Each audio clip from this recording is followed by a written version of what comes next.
اعوذ باللہ من الشیطان الرجیم بسم اللہ الرحمن الرحیم۔ میں انجینئر اویس دورانی بات کر رہا ہوں جی۔ یہ قرآنی لیکچرز کے سلسلے میں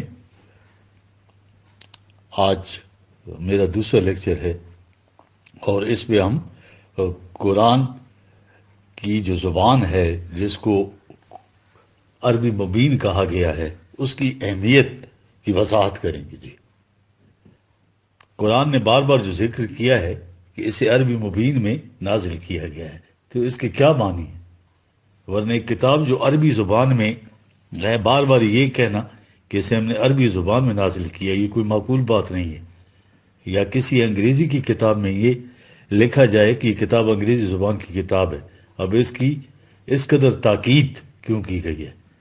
یہ عجیب چیز ہے۔ اللہ علیم و بصیر کو تو پتہ ہے کہ کیا کچھ آگے ہوگا اس کتاب کے ساتھ، ٹھیک ہے جی۔ اسی بنا پر یہ تاکیدات جو ہیں کی گئی ہیں اور اینٹی تھیسز دیے گئے ہیں، ٹھیک ہے جی، دعوی تضادات، ٹھیک ہے جی۔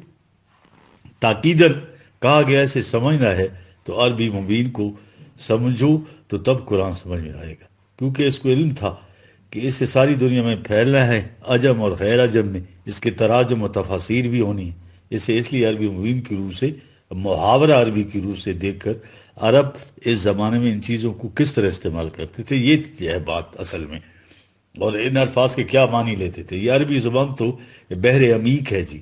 اونٹ کے لیے 5744 الفاظ ہیں جی، شمشیر کے لیے 1000، سانپ کے لیے 200، شیر کے لیے 500 وغیرہ وغیرہ جی۔ ایک تو مادے کے اندر ایک بنیادی تصور دیا جاتا تھا، پھر باقی الفاظ جیسے مجازی کہتے ہیں، وہ لغوی معنی، لٹرل معنی نہیں بلکہ مجازی ہوتے تھے کہ ان کو کن کن معنی میں استعمال کیا جاتا ہے، ٹھیک۔ یہ ہے وہ خصوصیات جس سے لسان مبین بنتی ہے۔ قرآن سمجھنے کے لیے ان کے جو مفردات یعنی الفاظ ہیں ان کو دیکھا جائے کہ اس کے بنیادی معنی کیا ہیں۔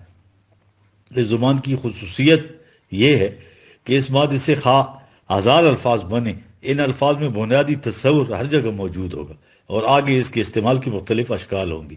یہ استعمال کی جو اشکال ہیں جب سامنے آ جائیں گی تو پھر عربی ادب میں دیکھیں کہ ان الفاظ کو اپنے ہاں کس کس مفہوم میں استعمال کرتے تھے، پھر وہ مفاہیم جو ہیں سامنے رکھ کر قرآن کی طرف آئیے تو بات نکھر جائے گی کہ عرب ان الفاظ کو کن معنوں میں استعمال کرتے تھے۔ ہمارے ہاں سمجھنے کا جو قرآن کا طریقہ ہے وہ ذرا ملاحظہ کیجیے۔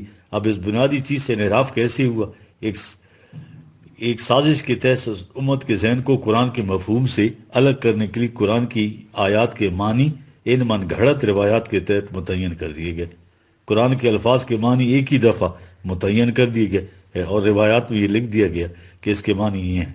مثلا ایک لفظ اونٹ کے 5744 معنی ہیں، ان میں سے ایک معنی لیا، کہہ دیا کہ اس کے معنی قرآن کی اس آیت میں یہ ہیں۔ اب اس معنی سے الگ ہٹ نہیں سکتے، یہ روایات کی روح سے قرآن کے ان الفاظ کے معنی۔ آگے یہی بات تفسیر میں آئی، جب کہا جائے کہ یہ معنی تو رسول کریم صلی اللہ علیہ وسلم نے بتائے، تو اس کے بعد کسی کی جرت ہے جو اس سے انکار کر سکے یا کہہ دے کہ اس سے الگ ہٹ کر میں کوئی معنی لیتا ہوں؟ اب یہ معنی متعین کر دیے انہوں نے، وہ معنی تفسیر میں متعین، اب ترجمہ کرنے والوں نے اسے تفسیر میں دے کر وہ معنی ترجمے میں لے لی۔ اب وہ ایک متعین معنی ہے، سارے قرآن میں اس کی روح سے آپ نے ہر جگہ آیات کے معنی اور مفاہیم کو متعین کرنا ہے۔ ان الفاظ کے ان متعین معنی کی روح سے جو اس طرح سے سامنے آئے ہیں، اب محاورہ عرب اور لسان عربی مبین تو قصہ فارینہ ہو گیا، ہاں جی، نلیفائی کر دیا جی اس کو۔ اب کہنے کو تو یہ بات ٹھیک ہے کہ اگر یہ معنی حضور صلی اللہ علیہ وسلم کے ہیں تو ان سے زیادہ عربی مبین جاننے والا کون تھا؟